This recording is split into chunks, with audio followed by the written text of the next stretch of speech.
Today is Saturday, the 15th of June 2024, and we are all gathered here for the 136th session on Mindfulness for Beginners in the English medium, conducted by Nissarana Vanaya Forest Monastery. And to our great fortune, we have Venerable Sister Rohini appearing in today's session, taking part to provide us with much needed and much valued insight on our practice. Furthermore, I would like to welcome Venerable Manion to today's session, and I would also like to welcome all of you who are joining through Zoom and also over the live stream over Facebook. We have today we have some special attendants who are attending from the Mindfulness for Teens program in the UK, and I would like to welcome all of you for your first program in Mindfulness for Beginners. I would like to invite Venerable Manio to commence the proceedings with guided in-session practice. Over to Manio. Thank you, Namanta. Everyone, maybe I think we are going to practice today one of the formal way of practicing mindfulness. So mindful walking, as last week you all are practiced mindful sitting. I think so. Okay, so the mindful walk is one of the formal way of practicing mindfulness. So today our topic is also about the mindfulness. Before we get into the mindfulness, the topic, the talk, we can practice mindful walk. So today I am going to ask you all to find a path where you can walk without any disturbances like furniture or anything else. So there is, if you can walk without any disturbance, that is good.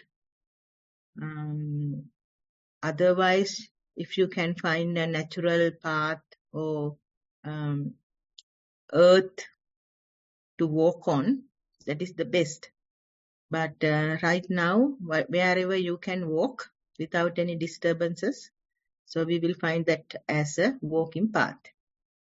So when you choose a walking path, what you need to do, you need to stand in one corner, one end of the path, wherever you choose.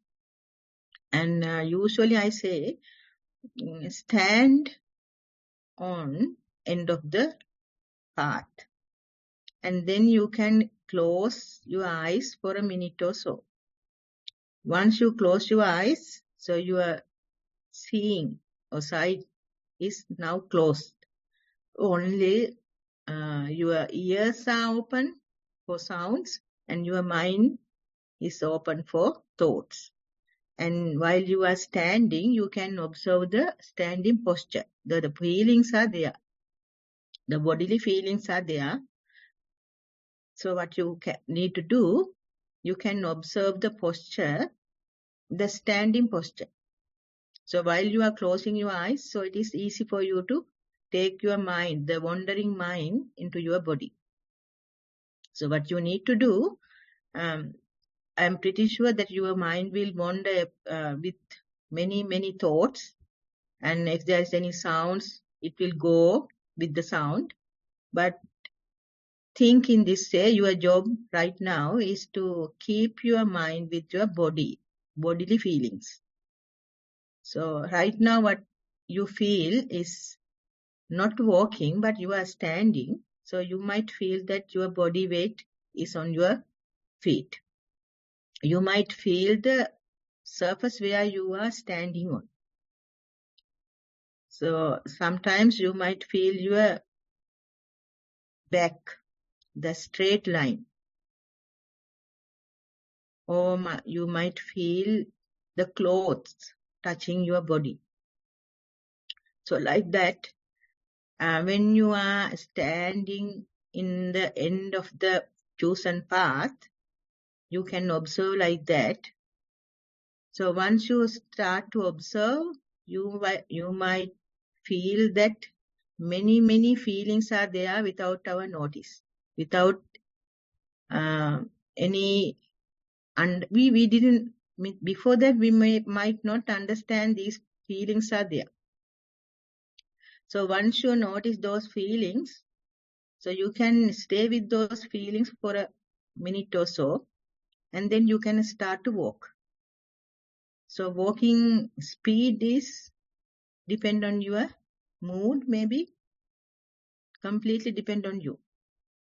So whenever the speed your body recognize, it will recognize the perfect speed right now. So whatever the speed body says, you can continue with that speed. So while you are walking, you can observe your walking body, the bodily feeling that generate with the walk. So while you are walking also, you might hear sounds. If your mind goes with the sound, don't worry. The worrying is the worst thing you can do when you are practicing mindfulness. So not to worry, but as soon as you notice that your mind is with the sound, then you can bring your mind back to the body. If you are comfortable with the sound, so if you feel that you can be mindful with the sound, that's also okay.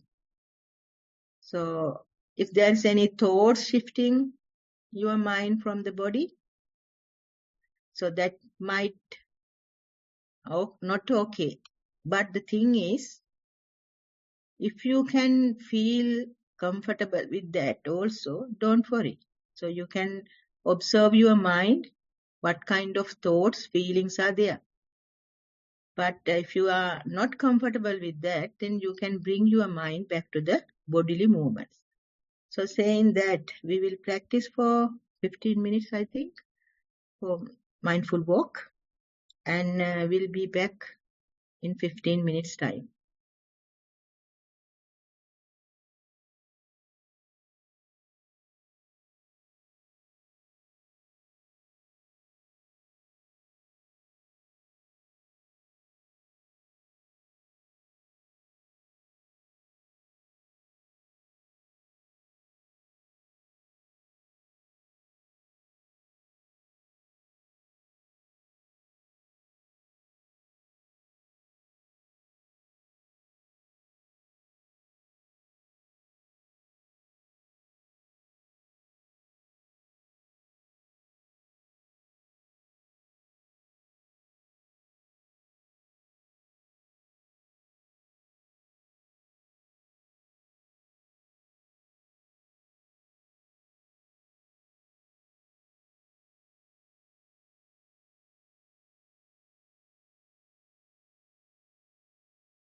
Okay, everyone. I hope everyone had a good mindful walk. Over to you, Namanta. Thank you, Venerable Manu, and much message to you.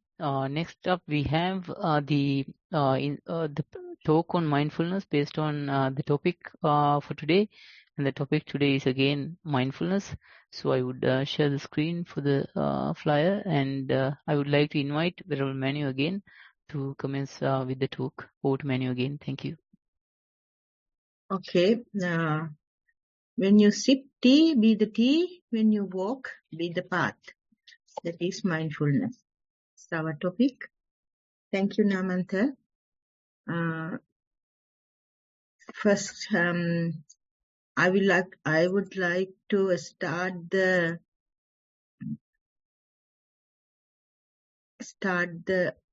talk with a quote. That quote was written by Alice Moss Earle. So she says, yesterday is a history.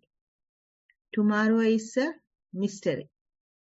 Today is a gift. That is why it is called present. So that is a very interesting quote I found. Yesterday is a history.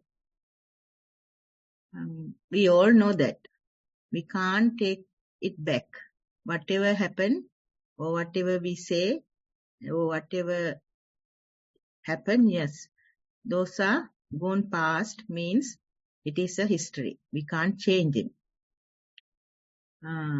Being a frustration upon the history is not worthy. Tomorrow is a mystery. We don't know. We wish things. We hope things to happen. We ask many things. But still it is a mystery. Whether it can happen or not, we don't know. So it is a mystery. Today is a gift. So right now we are living. So she says that is why it is called present. So it is a gift. That is why it calls present by Alice Moss Earle. So she is the one who is saying that. So when I see this quote, I thought in further consideration, if we consider more or a little further, the previous moment we just passed is like yesterday. Just a split second ago, we passed a moment that is kind of yesterday. It has gone to the past. So it is a history now. We can't take it back. And the next moment, it is still not happened. Still we are waiting for the next moment, is like tomorrow. It is future. So it is still not happened and we don't know what will next. So what will happen, we don't know. So in saying that, the Alice Moss Earle's quote, yesterday is a history, tomorrow is a mystery, today is a gift. So we can apply it to right now in this very moment. So the moment we pass right now, a split second ago, we passed that moment. So it is went to the history. We can't change it. And the next moment, it is in future. We don't know what will happen. But for most of us, if we are mindful, if we are focusing on this moment, so that is happening. What is happening is right now, whatever happened. So in this very moment is a gift. So whether we are going to pass it without doing any profitable things, any taking any advantage of that very moment, it is up to us. So if we are very keen on that very moment, right now, what we are doing, or what we are saying, or what we are listening, whatever we feel, so if we are responsible for this very moment, We don't need to be having any frustration about the past, about what has gone right just before, or we don't need to think about the next very moment and having any delusions or any thoughts about what will happen if the word is coming in that way. So if we don't need to use if or then, we are in a happy mood. So this is what, in simple way, the mindfulness.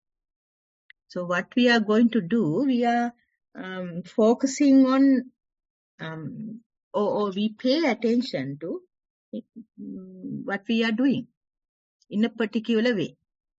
What we are doing means anything. Maybe we are doing any day-to-day activities. Yeah, maybe brushing teeth or eating, or in the office we are doing some office work, or in the playground as a student maybe we are playing, or in a bus stop waiting for a bus. No, it's this very moment is right here. So what we need to do, we need to enjoy this very moment. If we need to enjoy this very moment, we need to pay attention to this very moment. Whatever we do, we need to pay full attention, 100% attention in a skillful way.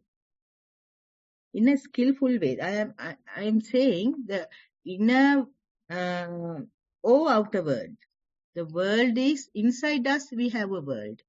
Within us, we have a world. Our thoughts are inside world. We think about many things. We predict about many things. So these are inner world. And outer world means we see things, we hear things from outside. We grasp many things from our sensual objects, like eyes, ears, the tangible feelings from our skin. So likewise, if we can focus our mind, or if we can pay attention to the whatever happened right now in a skillful way, using our 100% attention to the work we are doing right now, we can call we are mindful. So in a way, that is the one way of explaining or one way of defining the mindfulness. So saying that, how we need to practice, and I am going to talk how we need to practice and what is happening when we are practicing and what is the outcome of practice. So those are the things I am going to talk. So in first thing I want to talk is how to practice. So just before we practice for 15 minutes or so, mindful walk. That mindful walk, while we are practicing, we get many experiences.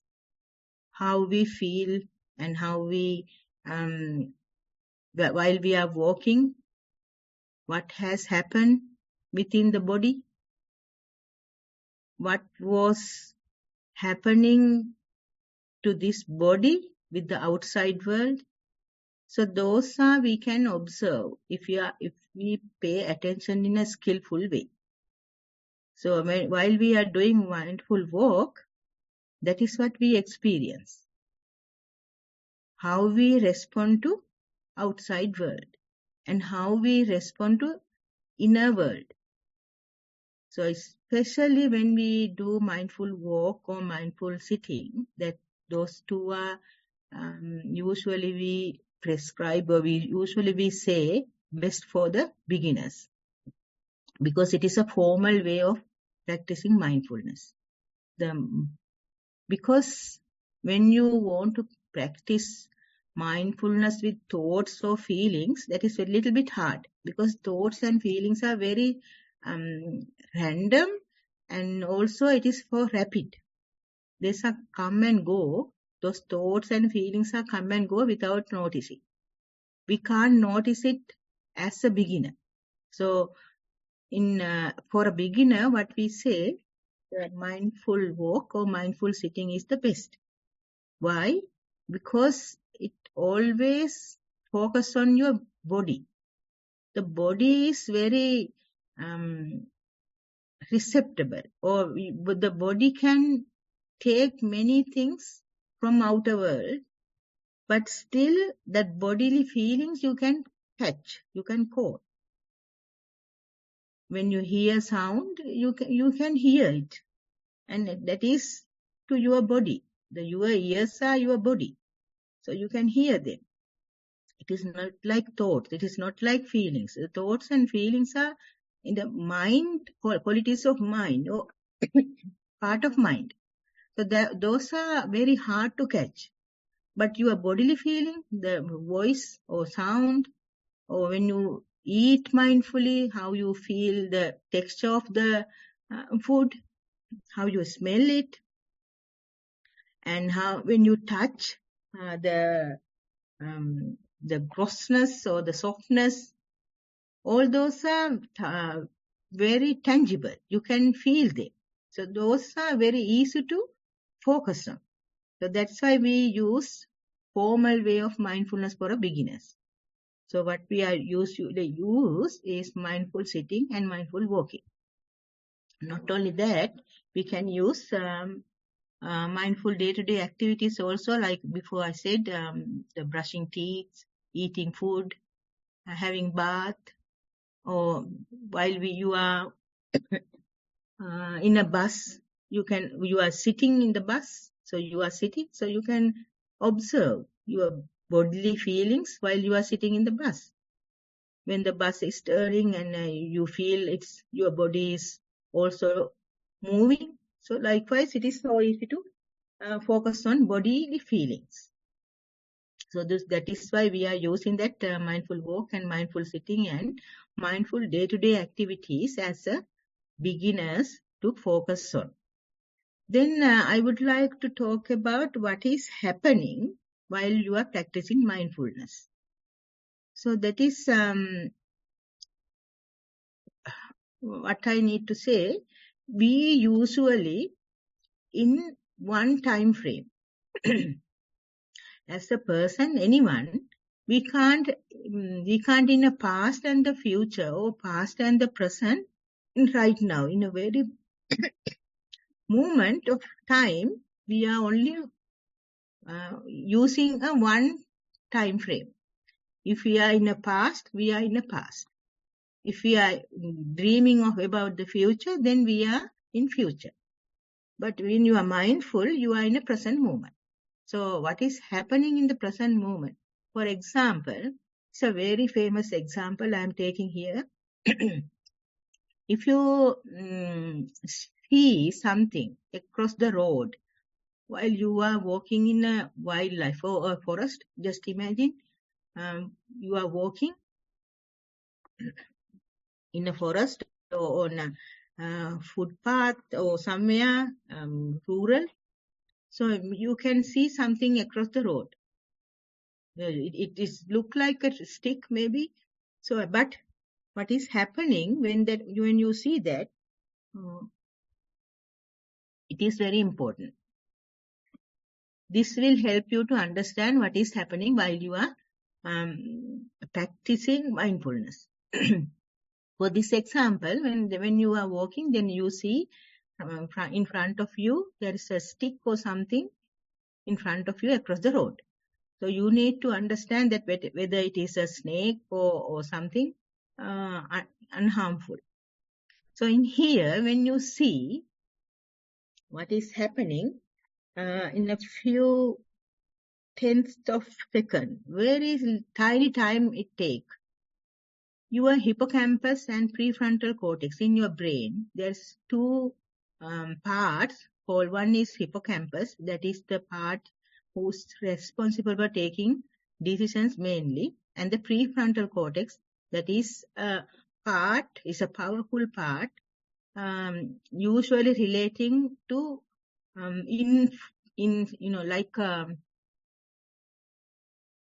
how to call informations you are collected and you are stored in your mind. So the prefrontal cortex is the one it is using. The hippocampus is using usually whatever that happened right now. So it is a very like a AI. So if we give something to AI, artificial intelligence, that whatever we given as a word, that take as a input. Here also hippocampus, what hippocampus is doing, that part take outer input as inputs. It is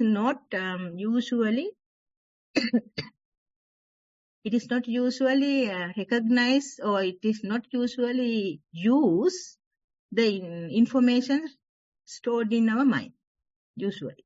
So in our example, when the person see that a stick or something in front of you is across the road, the hippocampus work fast and evaluate possible threat or the opportunities. So the hippocampus, what hippocampus does, it evaluates the very, very suddenly. It is not taking any information from the mind. So it is taking only that whatever the input taken from our eyes or ears and trying to evaluate possible threat, the opportunities.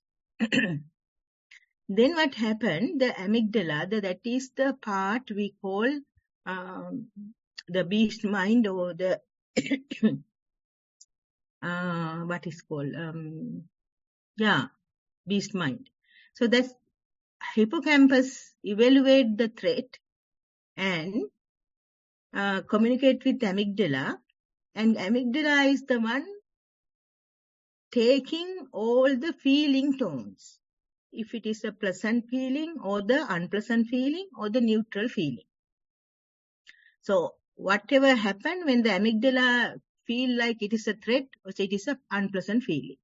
If it is an unpleasant feeling, the amygdala spread out throughout the brain. This is what is happening. This is what happened to the person who is experiencing this. So because of this amygdala's work, usually amygdala says, okay, run or fight. So what I am talking, whatever the experience we are taking right now, from eyes or ears or tangible feelings or anything, usually in a very little time frame, the hippocampus work, and the after hippocampus, amygdala work, and is spread throughout the brain, saying it is an unpleasant feeling. So accordingly, we either react or respond, or run or fight. In the meantime, this is happening in the meantime, prefrontal cortex, that is in the front of your forehead. That part is very powerful, as I said before, and it's slow process. It's slow process. What is happening in that PFC, the prefrontal cortex, it uses long-term informations and analyze it and says, okay, it is not a snake and it is only a stick. So this is what happens whenever something we notice, whenever something we see or hear, or whenever something we feel, or whenever something we think. So this is what happened. So while we are being practice mindfulness, this process is not working like this.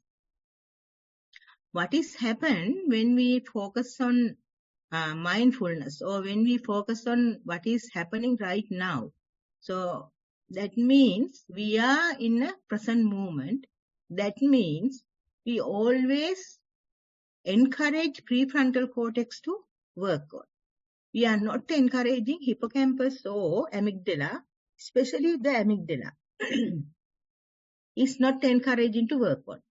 So what is happening most of the time, prefrontal cortex and hippocampus working together and wiring again and again. The connection is happening again and again while we are focusing on a breath or something what we are doing right now.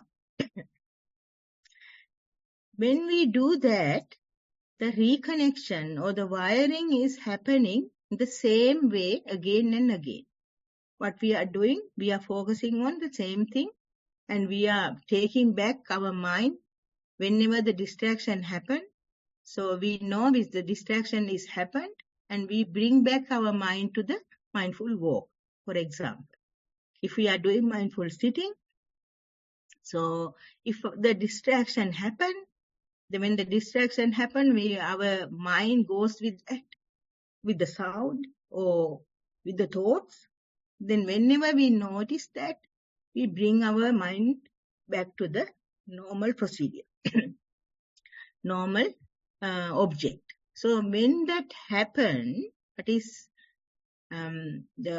inside the brain, prefrontal cortex and the hippocampus are rewiring again and again, strengthening the procedure. When that happens, amygdala is reducing, shrinking. So this is what we are encouraging by being mindful. So that is one thing. The another thing is when we are not mindful, we take very fraction of knowledge or input from outside world. For example, we saw a stick across the road or beside the road. Something we saw. So that is the only fact or input we took from the outside. Then rest come from internal memory. So these internal memories are like a mini clips or mini movies. So these are running all the time in background in our mind. So we call it background thoughts. So these thoughts are always running in the background.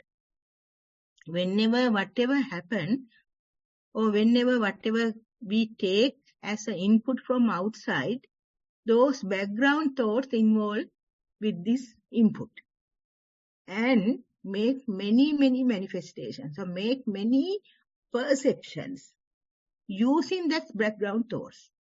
For example, if someone is trained to be a anger person, so that person is always get angry with something. Get angry with whatever they see, whatever happen, or for little things, that person get angry. So that person's background thoughts are mostly related to those anger. So whenever something happens, those background thoughts are interrelated with the outer world input. You saw something and your background thoughts are usually run with the, always doubtful thoughts, always scary thoughts are there. When that happens, the sticks are there. Sticks or something is in front of you. It's not moving, but it's still in there. What is happened? Your background thoughts involved with that and say, okay, that may be harmful. That may be harmful. That fiery feeling is there. With the fiery feeling, the amygdala will work.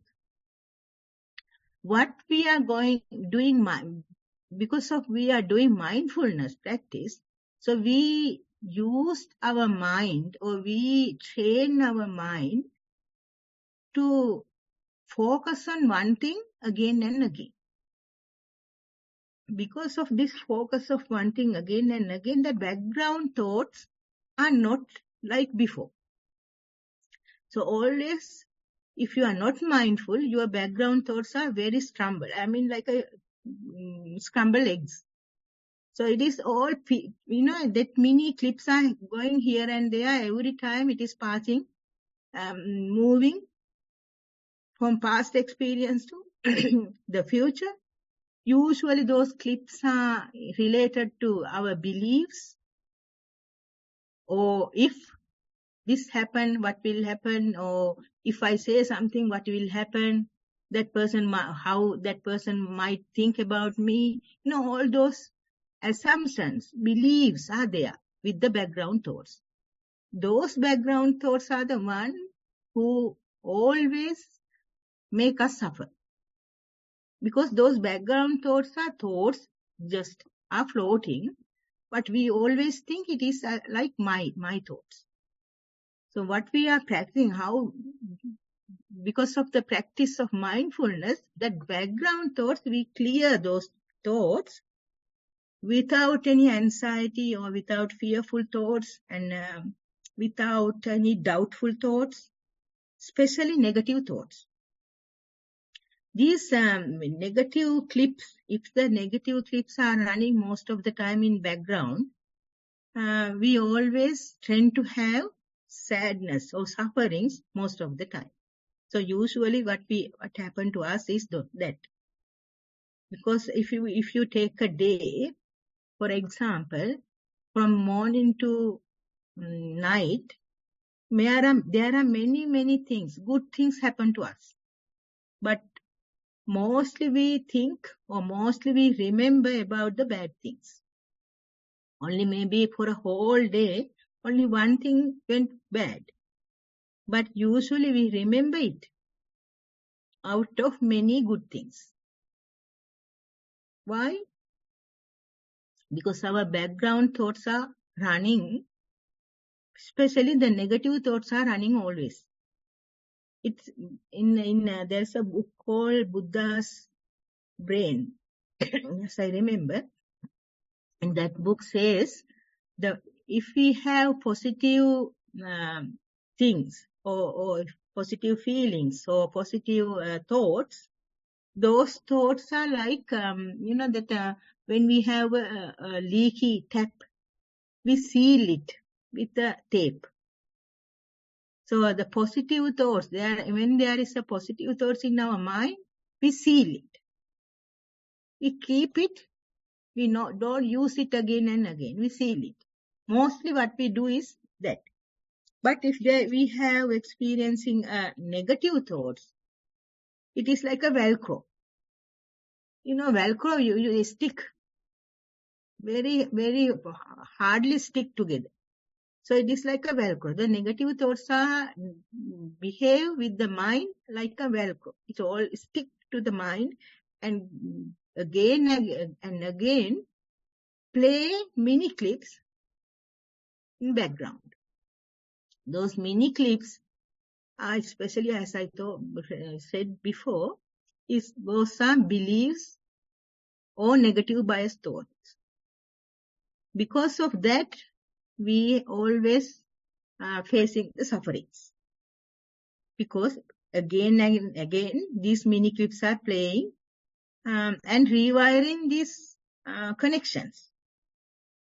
Because of the rewiring, the brain connections are getting strength, more and more strengthening. So when we practice mindfulness, what has happened, those negative thoughts, we when you focus on one thing, or when you focus on whatever you do most of the time, so that is we call mindfulness. Whenever we focus on right now, what is happening, or what we are doing, or what we are thinking, that negative bias thoughts, we are not allowed to have that negative bias thoughts in background. So when we reduce little by little this negative bias thoughts in background, then we become more and more positive thinking person, like empathetic person. So you know who you are, while that, especially when you practice mindfulness, you become awareness about you. So when you know who you are, it is very easy to handle yourself. It is very easy to manage your thoughts. So it comes with the mindfulness practice actually. So with that mindfulness practice, that negative mini clips, we reduce negative mini clips that are running behind your back or background thoughts. When we reduce those things, we have that empathetic view, because we are not biasly, or we are not using most of the negative thoughts, and there are no many negative thoughts as well. So when we don't have negative thoughts behind our background thoughts as background thoughts, we are looking at others with the empathetic view, because you know your mind is very free, or your mind has a space to absorb many other things. You have empty your mind, kind of emptiness is there, and you can absorb something else instead.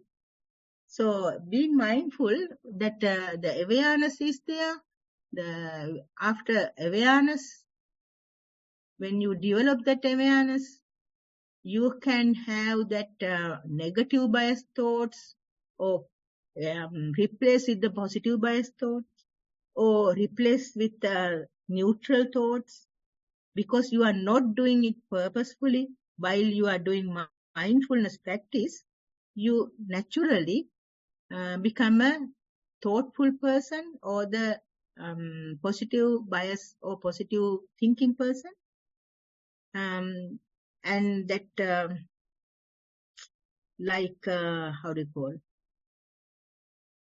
when you have that kind of attitude, or when you have that kind of mindset, you don't overlook your good thoughts. No, for the whole day, you will not going after or highlighting your bad news, or highlighting anything happen in a bad way. So instead, you will encourage your mind to, happy about your good news, or happy about what has happened as a good thing. And it will not allow your mind to create anxiety or pessimism. So what we need to do as a mindfulness practitioner, we need to practice unjudgmental way, and need to practice every day. Or if it is not practicing every day, the mindfulness is a powerful, not going to be a powerful tool. And if you are practicing regularly, you can cultivate a sense of inner peace and presence and clarity. So take some time each day to be present, be mindful, and experience the benefit of that mindfulness and bring to your life. So in that way, you can have a positive energy within you, and positive feelings within you, and positive feelings towards the other people as well. So thank you for listening. Over to you, Damanta. Thank you, Venerable Manu. Thank you, and much merits for a wonderful explanation on the topic of mindfulness today. Next, we will move on to the question and answer session, and I would like to invite Sonali to commence the session. I will share the screen for the poster for the beginner's introduction. Thank you, Namanta, and I'm so glad that there are some young people joining us today as well. We have some reports received from young people as well, so that is really good. Before we start, go on to it, I will quickly run through the beginner's guide to mindfulness. And I'm sure most of you are very well aware of it as we practice today to practice mindful walking and mindful sitting. The two videos here, the links are on this site, and we will share it on the chat as well. They are for people who would like to start doing this as we did today, mindful walking, as we practiced today, and as Venerable Rohini explained to us. Start walking with any amount of time actually, and then slowly build it up to an hour or 2 hours. and then go on to practice mindful sitting. And once you have done these two, watch the videos, set aside time, start your own practice. When you have practiced on your own, we would like to hear what your experiences are in the two practices. And if you'd like to write them down and your own experience in your own word, what you felt, it would be great to hear from you. And we are here to receive the reports via Google form. The link is here and we will share it with you as well. And via email, which is beginnersenvy@gmail.com. Send it to us via any of these methods. And we will then present it to the Venerable who is hosting the program today, or usually it's Bhante, Dhamma Kusala, and we will get their feedback and you can progress in your practice. And you can also listen to other recordings on this link. We will share all these details on the chat as well. Now we will move on to the reports that have been received, and after that go on to some questions. We have received 3 reports today, and the first report is received via the Satipasala of our teen program, I think, and is from a child. Walking meditation report. Today I did walking meditation for 45 minutes. When I did my meditation today, I noticed a variety of differences between my left and right foot. Firstly, I lifted my right foot higher than my left foot. Also, I pushed harder with left foot as opposed to my right. I also noticed a pain in my stomach about halfway through my meditation. I found it easier to concentrate nearer to the end of my meditation. That is the end of the report, Venerable Rohini. Okay, Sonali. Yeah, I think it is a newcomer actually. Good. Thank you for sending us the report. It is a 12-year-old child, Venerable Rohini. Okay, yeah. So it is good, 45 minutes walk. It's very encouraging for all the beginners, I think.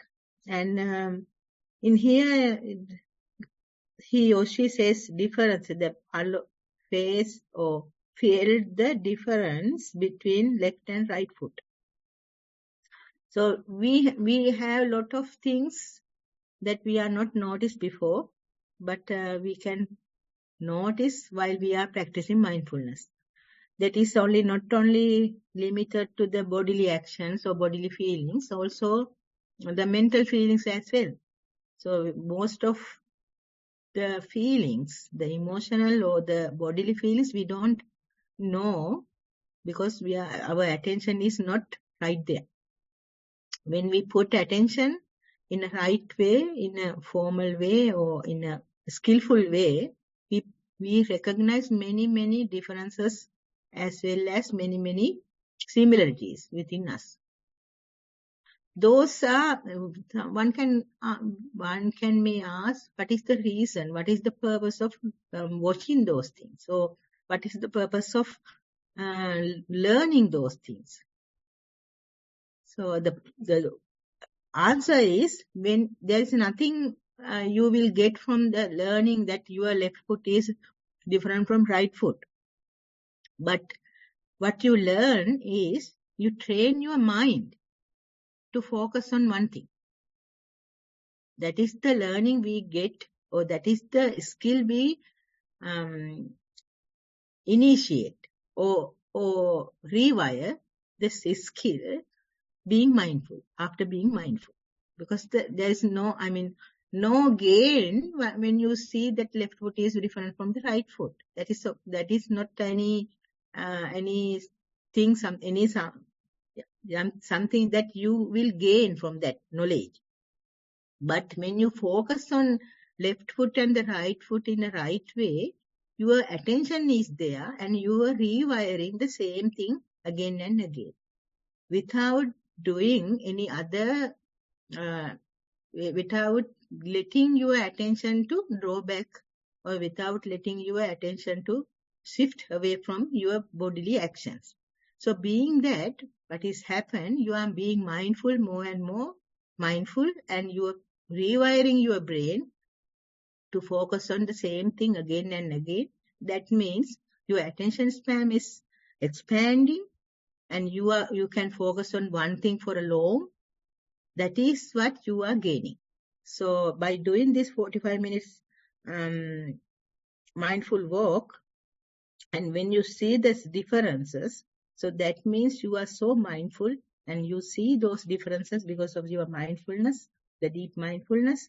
And because of that mindfulness, you gain the many other advantages within your brain structure as well as your mind, increasing your attention spans and focusing limits and all sort of things you expand.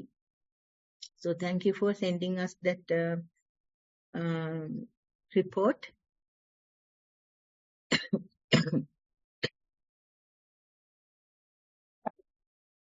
Thank you, Manu. I will move on to the next report because we have 2 more reports to get through.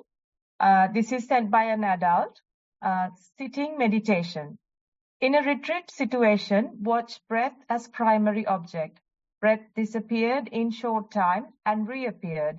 Noted mind taking pain as object, watching its changing nature. Position and then going back to breath spontaneously. Thoughts, sounds, images, not distracting. Mind calm and peaceful. Walking meditation.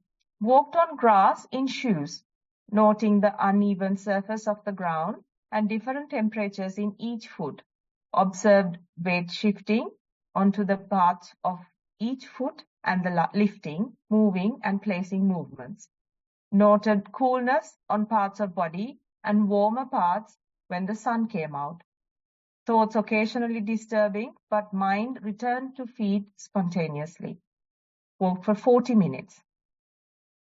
Daily mindfulness. A comment by a family member created unwholesome thoughts and actions to arise in the form of harsh speech. Even during expressing the words, the watchful mind was aware that this was affecting the samsara negativity, and there would be an unwholesome result from this. Noted the increased heartbeat, the mental exhaustion from it, the hunger and thirst, noting it as possible contributory cause to the unhelpful reaction, but not an excuse. After sleeping it off, reflected on the fact that yet again the clinging to the sense of I was root cause, and had there been more alertness and mindfulness, the comments could have been thought of, and just a sound, the severe unhelpful reaction may have been avoided. In contrast, a close family member was unwell, needing help and being assessed in hospital. The mind was very calm, recognizing illness as part of being born, or dukkha, that it too could pass as impermanence, noted the non-self nature, how there is no control over what happened in each of the bodies or the minds, and looked after the ill child whilst watching the mind, but not getting emotional or upset, although sad for the child and parents, recognizing they have to carry their own karma. Equanimity in mind when condition improved, recognizing illness could rise again. Mind aware of the peace despite difficulties when actions and thoughts followed, and seen through the eyes of Dhamma. Dharma Ashcharya. With much gratitude to Bhante and organizers. That's the end of report, Manu. Manu, I think you are muted. Yeah, okay. Thank you, Sarali. Yeah, it is an interesting report actually, because as a real situation, explaining the real situation, although we are practicing, sometimes we miss our mindfulness. Sometimes we can't bear the situation, and we can't put our mindfulness into the situation. These things can happen. Even for the experienced practitioner, also that can be happen, because we are not we are not practiced enough to put our mindfulness in a tragic situation, especially when someone is having something unwholesome. So unwholesome means there are many, either conceit is in front of this situation or the ego most of the time.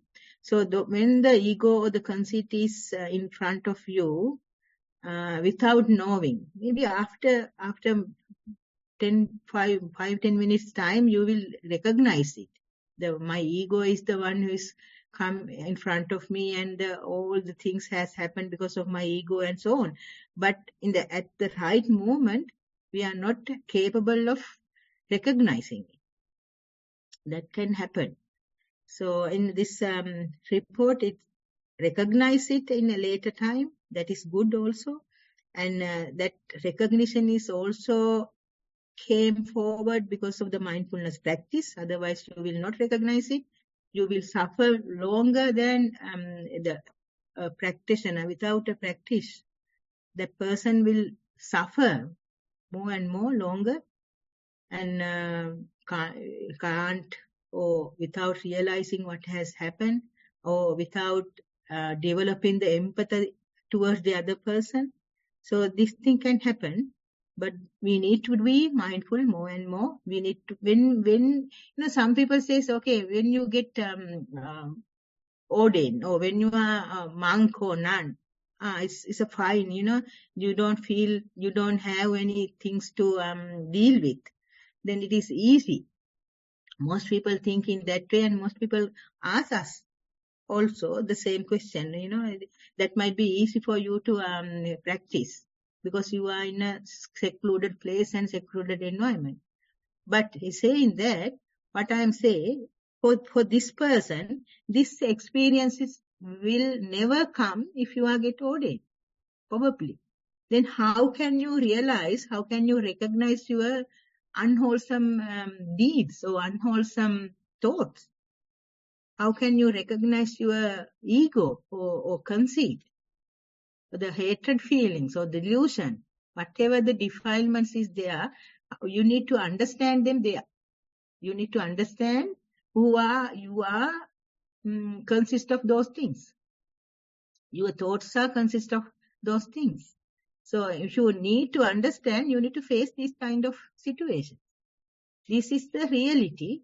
So if you can't face to the reality, then you can't recognize your unwholesome deeds or the wholesome deeds or what is happening inside you with the outer input. So if you need to understand your inside thoughts or feelings with the outer inputs, you need to be mindful, of course, and you need to face these situations. Until you face this situation, you might think that I am okay and I am so mindful and I have no any grudges or any bad feelings or negative thoughts, until you get this kind of experience. For example, our Loku Swamin Wahanse says, maybe you all heard this story. One of the very famous Swamin Wahanse monk from a different aranya. So he thought that he never had hatred feelings for 7 years or so, but he has to face to an operation, and after operation he felt thirsty and he asked some water, and the nurse, because of the doctors, maybe they asked not to give water, so the nurse didn't give water, so he got angry. So then he realized the anger is still there. So likewise, we need to face into those situations to realize what kind of unwholesome deeds and what kind of unwholesome thoughts or feelings still we have. So it's a good report, and that's what that's what I want to tell. And observe in that way and observe all the time whatever happened, what is the reason for those ignorant or those unwholesome deeds or thoughts. Thank you, Manu.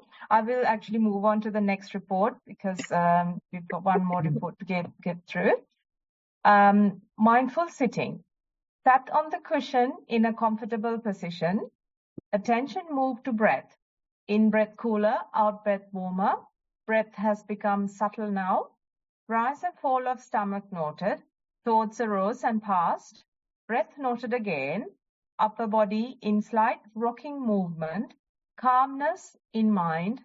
Watched emotions when these arrived. But as no storytelling took place, these passed. Attention returned to breath again. Sat for 1 hour. Mindful walking. Walked in the monastery's field. Established a path between 2 trees.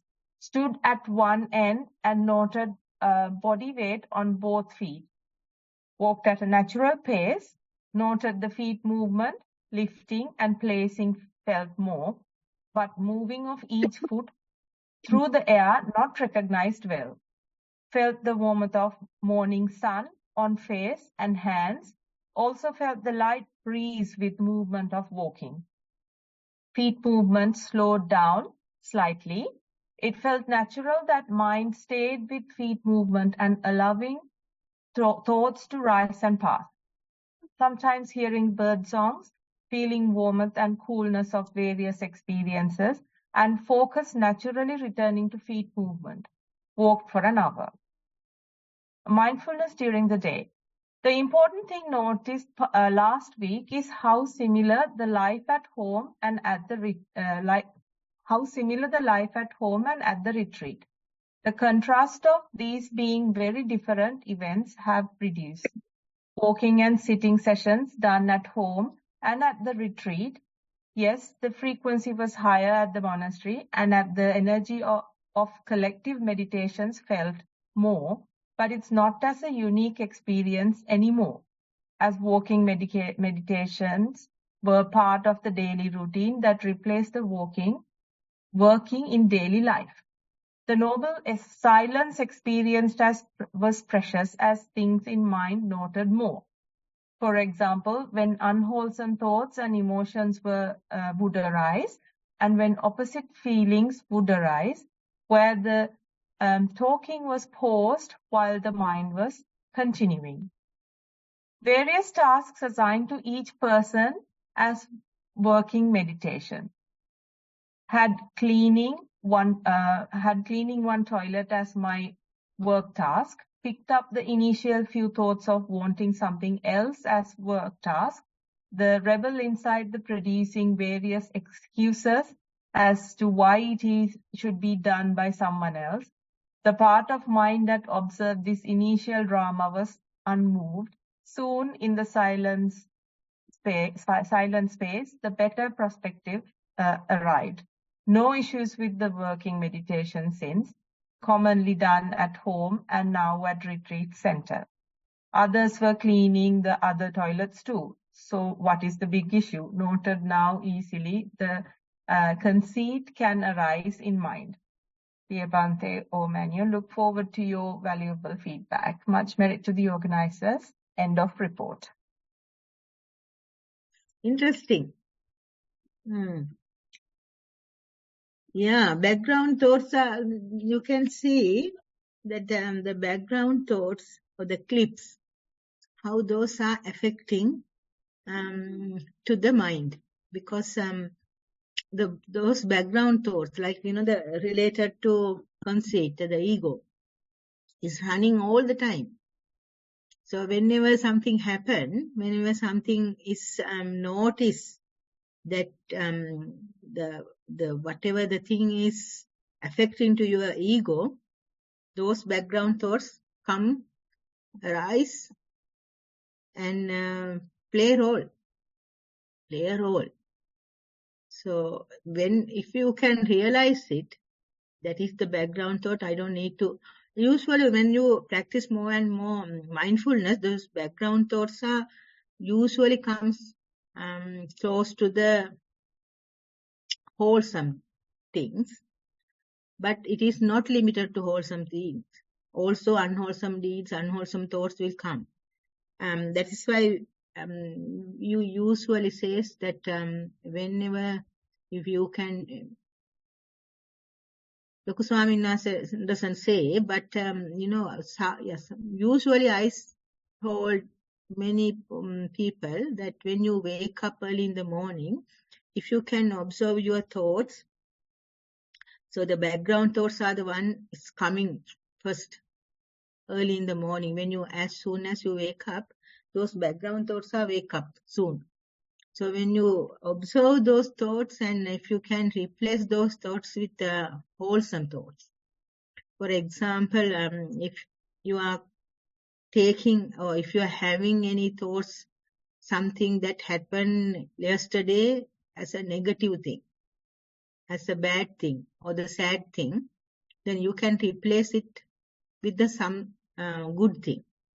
For example, yesterday if someone is blame you for something, then as soon as you wake up, when you realize it is the one come forward as a thought, so it is still making suffer you. So when you realize that, okay, that is the past, I don't need to worry about the past, and that has happened, and maybe it will not happen, or I will not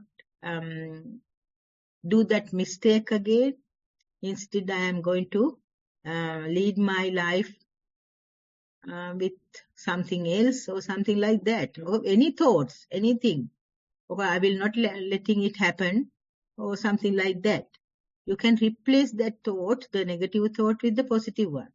Early in the morning, I'm saying that 4 or 5 minutes or so, then your whole day will usually program like that. Just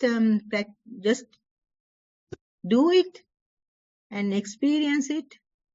If there is any difference making into your life, you can practice again and again. So just test it. Soon after you wake up, just observe your thoughts, and if there is any negative thoughts, the negative biased thoughts, or the background thoughts are related to negative thoughts, then you can replace it with the positive one early in the morning, and see whether it is manipulate or whether it is helpful for programming the rest of the day. It might be. So it worked for me, but just check it, and if it works, you can practice it again and again. But in here, it's a good report actually, because the honest report, that the honesty is needed. If we need to practice mindfulness, if we need to go further in this path, we need to be honest. That honesty is in this report, and it is very helpful for going forward. And that is also, I should say, natural, because when someone asks you to wash the toilet, naturally that comes. Why me? And until you see the other people are also doing the same, so the why me question is naturally comes. So it is normal, and it is natural, and as soon as you recognize it as a faulty thought or something, or negative thought, it's okay. And if you don't understand it, it's also okay. But no need to chase that thoughts, thinking, okay, that is a negative thought, I should not think like that way, and so on. The reflection is good. Do the reflection and forget it. The forgiveness should be with you to go forward in this path. The reflection also need to be only for the reflection. So just reflect it and forget it, and go forward. So I hope that person will do that, and a good report. Thank you. Thank you, Venerable Rohini, and thank you very much to everybody who has contributed today with your reports, because these reports will not only help you, it will help all of us, because most of us have been in situations very similar to these, and we can all take something home from this. And that is the end of reports. I can open it out for a few minutes because we are nearly the end of time.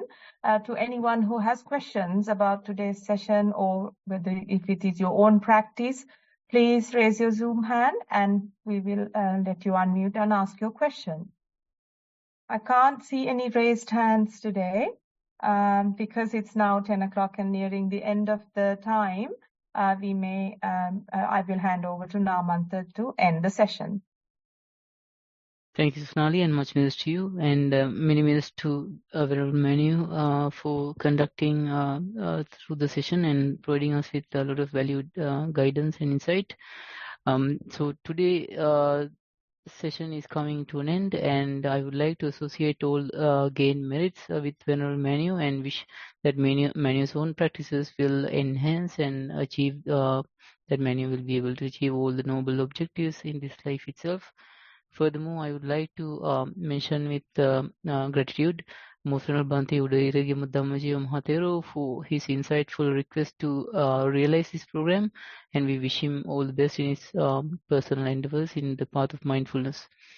I would also like to thank Sonali for conducting the Q&A session today, and also all the wonderful organizers behind this program who work behind the scenes to keep it running at a high level of quality. I would also like to thank all of you who joined in today's session. Your participation makes the justification for the program, and I also like to thank all the teenagers who joined from the UK who early attended the Mindfulness for Teens program in the conducted in the UK. So I would like to invite you for the future sessions of this program as well. Please participate and please provide the reports so that you add value to your own path in mindfulness, and also you add value to others who are listening to the advice and to your reports. So with that, I would like to end the session now. I would like to invite you for the next week's session, which will be at the same time. That will be 1 p.m. Saturday, Sri Lankan time, wherever you are located geographically. So I hope you all have a happy and mindful week ahead and are able to practice based on the learnings in today's session and in previous sessions. You will have the details of past recordings on this program in the chat section. So we will meet you next week, and until that, have a wonderful and mindful time. Thank you very much. I will end the Zoom session now.